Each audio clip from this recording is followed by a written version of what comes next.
Now you just won obviously your second Miss Olympia competition, right? I mean it's huge. Two titles already you have. How long do you see yourself competing professionally on a high level? I have a personal goal to make it 11. 11 um, titles you won. Wow. I I would like to have that. Wow.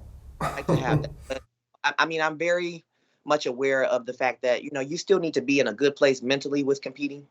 You still need to be in a good place physically with competing. So, my caveat to that is, if I still feel good about it physically and mentally, I would like to go after 11. But at any given point, I feel as though it's not there. I'm not the one to force that. Again, I've done a lot already. That I'm very proud of, but I want to make sure that I play it wisely, because one person I look up to a lot, Dexter Jackson. I mean, I don't know if we'll ever see another Dexter Jackson, especially amongst the men. For him to have a career that spanned that long, it says a lot about how he chose to really go after each and every prep. It's not just to, be the strongest and lift the most, but it's about having a plan of action that keeps you healthy and keeps you safe. Yeah, absolutely. The next thing I was going to ask you is like, how do you see transitioning like from being a professional competitive bodybuilder to then going into like retiring? You know what I'm saying? Like, but obviously you have a long way to go because you won 11 titles. But like, I do 111. yeah, yeah, we won 11, so you got a long way to compete. But like, do you see yourself going from this, from this life to like, a civilian life outside of the bodybuilding? How do you see that transition? Well, I've thought about different things. So I've had the pleasure of working with several promoters, especially now that I have my Miss Olympia titles. But I started working with local promoters first before I became pro, before I got my Miss Olympia title. And I really wanted to get a feel for what is the business of, running a show as a promoter. And that there's very good business in that. And having that, because it seems to me like at this point, bodybuilding is always going to be a part of my life, but now it's just a matter of, okay, when I decide to retire, what does that look like? So I definitely see myself being a promoter, and helping other promoters. I haven't decided on, getting into the judging aspect. There's a lot of pressure that comes with judging, and for those who have done it and continue to do it, I give them much respect, because they really have to evaluate, based on every show that they do, who's the best at that time on the stage, right? Because some people, if you took them off that stage and put them on a different stage against this competitor, that competitor is a totally different story. But yeah, I definitely see myself as a promoter in the near future, because that's where my heart is, like with helping athletes have a platform and an avenue to be able to showcase their talent.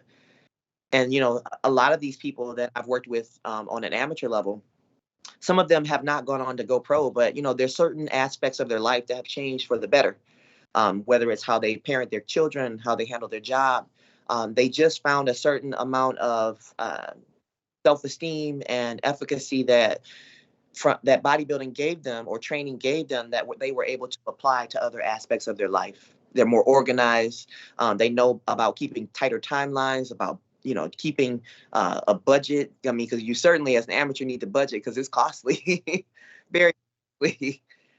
Yeah, and they become much more well-rounded, I think, people overall. What about from the physical standpoint? Like obviously, you're used to yourself being, looking a certain way, right? You're a professional bodybuilder, right? You have a physique, right? Do you see yourself ever transitioning into like, not having that, you know what I mean? That bodybuilding physique. Do you see that ever happening? Yeah, I mean, I've had the thought, but that one is really going to be probably where I have my challenge, and maybe looking at myself and not seeing, as much muscle as what I've been used to. Because I do think that, once I do retire, probably within the first 2 to 3 years, I probably will start to see a little bit less muscle. But I'm always going to train. But again, I think it's just going to be a matter of, I'm still active in bodybuilding, but this is what I do now when that time comes and I'm retired, right?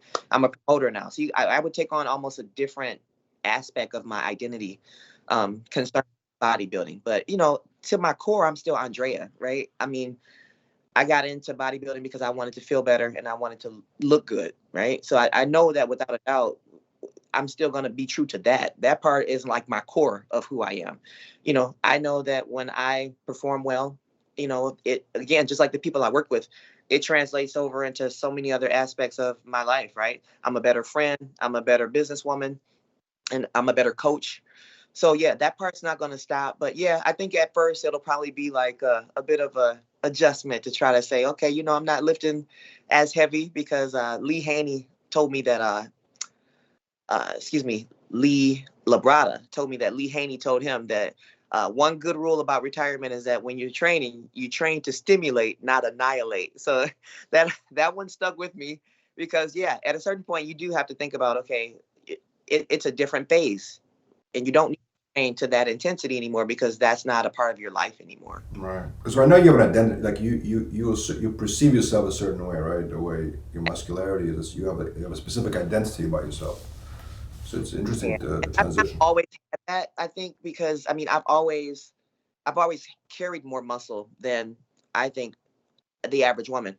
When I came out of gymnastics, I was in college and people thought I was lifting weights, and I wasn't.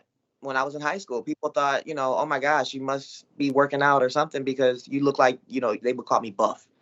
But so I've always had a more muscular physique. Just genetically, because you just played sports and that's how you look. Yeah.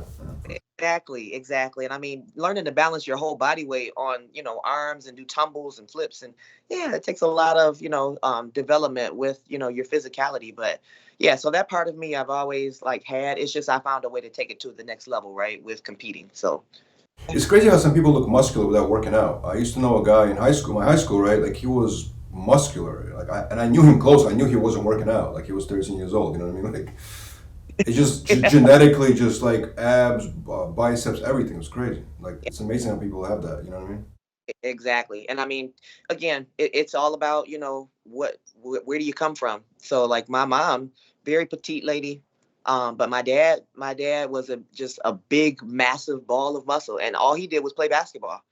He could have gotten into other sports. Had he been into bodybuilding, he would have been a monster. He would have been a monster. I mean, my dad used to have a problem wearing jeans, um, button-up shirts. I mean, he was just a big man at 6'3", and almost 250 pounds. He was just a big man. So yeah, people ask me, I'm like, yeah, I could show you pictures. My dad was just a big, stocky guy, and apple doesn't fall far from the tree.